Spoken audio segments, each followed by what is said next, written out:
ሰላም ጤና ይስጥልን እንደምን አላችሁ? ዛሬ የምንሄድባቸው ቤተሰቦች የዩክሬን ቤተሰቦች ናቸው። ሚስትየው የአካል ጉዳተኛ እና ባልየው ደግሞ የስትሮክ ችግር አለበት።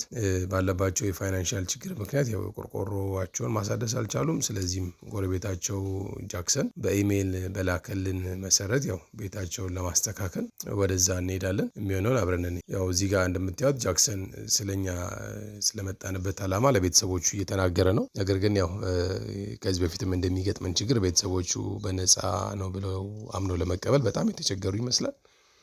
ነገር ግን ሁኔታውን አስረድተናቸው ሚስትየውም ያለባቸውን የጤና ችግርና ባለቤታቸው ያለበትን የስትሮክ በመግለጽ ቤተሰባቸውን ለመርዳት ያው ከ16 ሰዓት እስከ 18 ሰዓት ባለው ጊዜ ውስጥ ስራ ቢሰሩም ግን ክፍያው አነስተኛ ስለሆነ ቤተሰቡን ሙሉ ለሙሉ መርዳትና ቆርቆሮን ማሳደስ አልቻሉም። ስለዚህ እኛ የመጣንበትን ዓላማ አምነው ለመቀበል ቢቸገሩም ግን ያው መጨረሻ ላይ ጃክሰን የእኛን ዓላማ ከዚህ በፊት የሰራናቸውን ስራ ነግሯቸው ስሜታቸውን በእንባ መግለጽ ነው እየሞከሩ ያሉት። ነገር ግን ያው የተሳካ ስራ እንደምንሰራ ነግረናቸው ያው ፍቃዳቸውን አግኝተናል። ስለዚህ አሁን ሙሉ ለሙሉ ወደ ቤቱ እድሳት ስራ ነው የምንሄደው። እዚህ ጋር እንደምታዩት እንግዲህ ያው እናታችን እያስረዱን ያሉት ከዚህ ቀደም በነበረባቸው የፋይናንሻል ችግር ምክንያት ማንም ሰው ሊያግዛቸው እንዳልመጣና በዙሪያቸው ማንም ሰው እንዳልነበረ፣ ነገር ግን አሁን ላይ ያው ጃክሰን ልበቀናው ጎረቤታቸው ይህን ነገር አስቦ እናንተ ኢሜል ማድረጉ በጣም አስደስቶናል ብለዋል። ስለዚህ አሁን እንግዲህ እናንተን መርዳት በመቻላችን እኛም ደስተኛ ነን ብለን ሙሉ ለሙሉ ወደ ስራው ገብተናል። በነገራችን ላይ የእንባ አባሽ ቲዩብ ዋና ዓላማው ምንድነው? ሌሎች ሰዎች ተመሳሳይ ሙያ ላይ ያሉ የሀገራችን ነዋሪዎች በእንደዚህ አይነት ስራዎች ውስጥ ተሳታፊ እንዲሆኑ ማነሳሳትና መሰል ስራዎችን ለመስራት እንዲቻል አጋር ድርጅቶችን ስፖንሰር በማድረግ የእናትና አባቶችን እንባ ማበስ ነውና የቪዲዮ ብዙ ባለሙያዎች ጋር እንዲደርስ ሼር፣ ላይክ እና ሰብስክራይብ በማድረግ አብራችሁን ቆዩ። አሁን እንግዲህ እንደምታዩት ሙሉ ለሙሉ ከቤተሰቦቹ ጋር ተነጋግረናል፣ ተዋውቀናል። የመጀመሪያ ቀን ስራችንን ያው ከጃክሰን ጋር በመሆን ጀምረናል። ያው ቤቱ እንደምታዩት ሙሉ ለሙሉ ባለበት የቆርቆሮ ላይ እንደምታዩት ሙሉ ለሙሉ በረዶ ወርሶታል። ስለዚህ የመጀመሪያ ስራችን የሚሆነው በረዶውን ከአሸንዳውና ከቆርቆሮ ላይ ማጽዳት ነው። ሰብስክራይብ አድርጉ እንጂ ሰብስክራይብ እያደረጋችሁ እንደምታዩት ያው ቆርቆሮውን እያጸዳን ያለ ነው። በረዶው ሙሉ ለሙሉ ወርሶታል። በግራና በቀኝም እንደምታዩት ቆርቆሮ ላይ በቀሉ ዛፎች አሉ። ስለዚህ በረዶ የማጽዳት ስራው ቀላል አልነበረም። በጣም አድካሚ ነበር። ነገር ግን ያው የመጣንበት ዓላማም እንደዚህ ችግሮችን ቀርፎ ቤተሰቦችን ሙሉ ለሙሉ ደስተኛ ማድረግ ስለሆነ በረዶውን የማጽዳት ስራውን እንደምታዩት እጅ በእጅ በጋራ በመሆን ሶስታችንም እያስተካከለን እንገኛለን።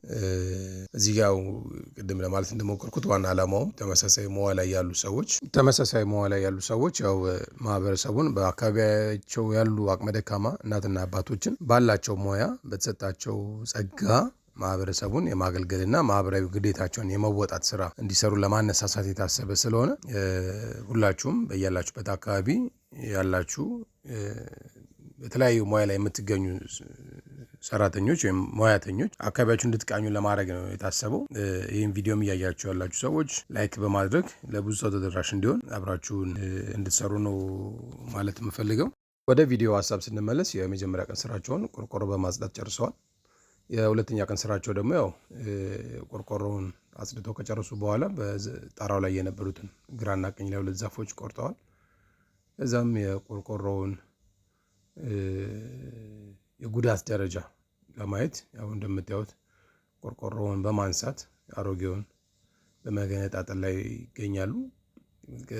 ቅድምም ለማለት እንደሞከርኩት የዚህ ፕሮግራም ዋና ዓላማው ምንድነው? ማህበረሰቡን ማስተማርና ተመሳሳይ ሙያ ላይ ያሉ ሰዎች በቀናነት ሰዎችን ማገዝ ከቻሉ ይህ ስራ ደግሞ የተሳካ እንዲሆን ስፖንሰር አጋዥ ተቋማት ስፖንሰር በማድረግ የተሻለ የሰዎች ደስታ የሚቻል ማሳያ ነው።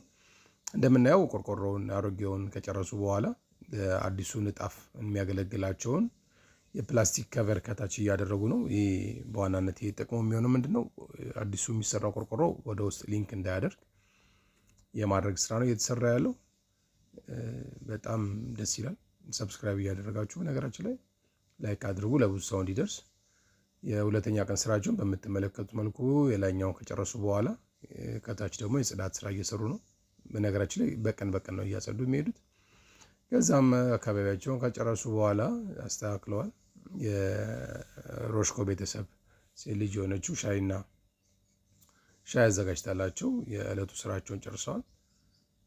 የሶስተኛ ቀን ስራቸው ላይ ደግሞ ስንሄድ የሶስተኛ ቀን ስራቸው የሚሆነው ምንድን ነው? እንዳለ ላዩ ላይ ያለውን በረዶ ካጸዱ በኋላ ጠቅላላ ቆርቆሮ በማጽዳት ስራቸው ላይ እንደምትመለከቱት እንግዲህ ያው ጃክሰን በጣም ልበቀና የሆነ ጎረቤታቸው ነው። ላግዛችሁ በማለት ብሎወር ይዞ በመምጣት የቆርቆሮውን የማጽዳት ስራ እየረዳቸው ይገኛል። በተዘዋዋሪ ደግሞ ሶስት ወንድማማቾች ደግሞ አስፈላጊ የሆኑ ግብአቶችን ወደ ቆርቆሮ ላይ እየወሰዱ ሞራሌ እየቆረጡ እየለኩ እያስተካከሉ ይገኛል። በዚህ መሀል እንግዲህ ጃክሰን ቤተሰብ ሳንዱችና ሻይ አዘጋጅቶላቸው የዕለቱ ስራቸውን በዚህ መልኩ አጠናቀው ተለያይተዋል። አራተኛ ቀን ላይ የሚሆነው ምንድን ነው? ትናንትና ለክተው ያዘጋጁትን ቆርቆሮ መቅጠም ስራ ነው የሚሆነው። ነገር ግን አየሩ በጣም ከባድ ስለነበረ በረዶ ተመልሶ ተጋግሮባቸዋል። በረዶውን የማጽዳት ስራ ያው ትናንትና ጃክሰን ባመጣላቸው ብሎወር እና ራሳቸውን ባላቸው ብሎወር ተጠቅሞ ቆርቆሮውን እያጸዱ ነው ያሉት። እንደምትመለከቱት በረዶ በጣም አስቸጋሪ ነው አካባቢ ላይ ያለው። ቀጣይ ስራቸው ነው ምንድን ነው? ግሊተሩን ወይም ደግሞ አሸንዳውን የመቁረጥ ስራ እያዘጋጁ ነው። አሸንዳውን ቆረጡ፣ ቆርቆሮውን በልኩ አዘጋጁ። ከዛ ቀጣዩ ስራ የሚሆነው ቀጣዩ ስራቸው ቆርቆሮውን በቆረጡት ልክና ባዘጋጁት ሁኔታ መግጠም ነው የሚሆነው። ግን የመጀመሪያ ስራቸው ፍሳሹ በትክክል ወደታች ሊወርድ ስለሚገባው የአሸንዳውን ስራ ጨረሱ። እንደምታዩት በጣም ነው የሚያምረው። የአምስተኛ ቀን ስራቸው ላይ ባስተካከሉት ትናንት ቆርጠው ሬዲ ባደረጉት ቆርቆሮ መሰረት ዛሬ የንጣፍ ስራ ነው የሚሰራው። በጣም አድካሚ ቢሆንም ግን ያው ማህበረሰብን ማገልገል ደግሞ አንዱ የሙያ መገለጫ ነውና ሁላችንም አካባቢያችን እስኪ እንቃኝ ነው የምለው። ባለሙያዎች የሆነ በተለይ አካባቢያችን እንቃኝና እስኪ እንደዚህ ማገዝ ይቻላል። ያው ሰው ለመርዳት ሰው መሆን በቂ ነውና ያን ነው ማስተላለፍ የምፈልገው። እንደምታዩት በጣም በተፋጠነ ሁኔታ ነው ስራው እየተሰራ ያለው። በነገራችን እየተጠቀሙት ያሉት ቆርቆሮ በጣም በአገሪቱ ስሌት ሲሰላ በጣም ውድ የሚባለው ቆርቆሮ ነው። የብረት ስታንለስ ስቲል ቆርቆሮ ነው እየተጠቀሙ ያሉት። እንደምታዩት በጣም በአማረ ሁኔታ ስራው እየተሰራ ነው። ቆርቆሮዎች እየተገጠሙ ነው። በጣም በቃ ልብን ይነካል እያደረጉ ያሉት ነገር። የላኛውን የቆርቆሮ ንጣፍ ሙሉ ለሙሉ ጨርሰዋል። አንዳንድ ማስተካከያዎችን እያደረጉ ያሉት። ቀጣይ ስራቸው የሚሆነው ደግሞ ከታች ደግሞ ያለውን የበረንዳ ስራ ማስተካከል ነው። ስድስተኛ ቀን ስራችን ላይ የስድስተኛ ቀን ስራቸው የላኛውን ጨርሰው ከታች ላይ ያለውን የቴራሱን የበረንዳውን አሮጌውን ቆርቆሮ የማስወገድ ስራ ሰርተው አሸንዳውን አፍርሰው በአዲስ መልክ ከላይ እንዳደረጉት ነው የሚሆነው። ይሄ በእርግጥ በጣም ትንሽ ስለሆነ የአንድ ቀን ስራ ነው የሚሆነው። እንደምታዩት ብዙም አልተቸገሩም። የአሸንዳውን ስራ ሰሩ፣ የቆርቆሮን የማስተካከል ስራ ሰሩ። እንደምታዩት በጣም ነው የሚያምረው። የተጠቀሙት የከለር ኮምቢኔሽን በጣም ደስ ይላል። የሰሩት ስራ በጣም ደስ ይላል። ልብን ሞቅ የሚያደርግ ነው።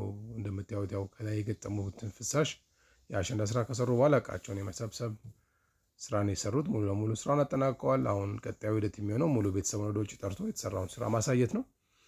እንግዲህ ለሰርፕራይዙ ተዘጋጁ። በጣም በቃ ልብን ሞቅ የሚያደርግ ምን አለ እኔም ባለሙያ በሆንክ ብሎ የሚያስመኝ አይነት ስራ ነው የተሰራ ያለው።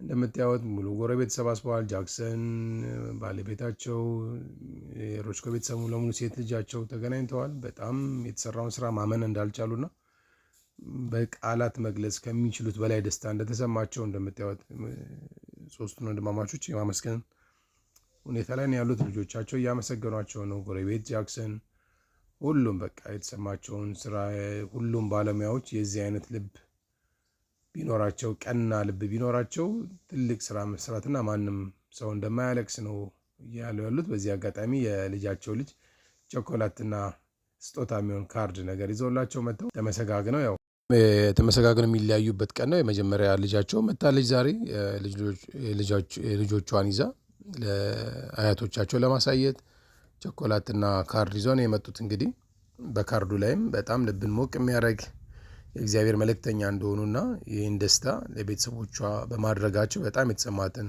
ታላቅ ክብርና ደስታ እየገለጸች ደስታውን ገልጻ ፎቶ የመነሳት ፕሮግራም ነው የሚያደርጉት። ፎቶ ከተነሱ በኋላ የተሰጣቸውን ካርድ የተሰጣቸውን ቸኮላት በልተው በሰላም ይለያያሉ። አብራችሁ ስለነበራችሁ በጣም አመሰግናለሁ። ላይክ፣ ሰብስክራይብ፣ ሼር ማድረጉን እንዳትረሱ። መልካም ጊዜ። አብራችሁ ስለነበራችሁ እግዚአብሔር ያክብርልኝ። አመሰግናለሁ በጣም። ላይክ ማድረግ እንዳይረሳ፣ ሰብስክራይብ ማድረግ፣ ሼር ማድረግ እንዳይረሳ፣ ለሌሎች እንዲደርስ አድርጉ። በጣም ጥሩ ጊዜ ነበረን። እዚህ ፕሮግራም ዓላማም ይሄው ነው። በጣም አመሰግናለሁ።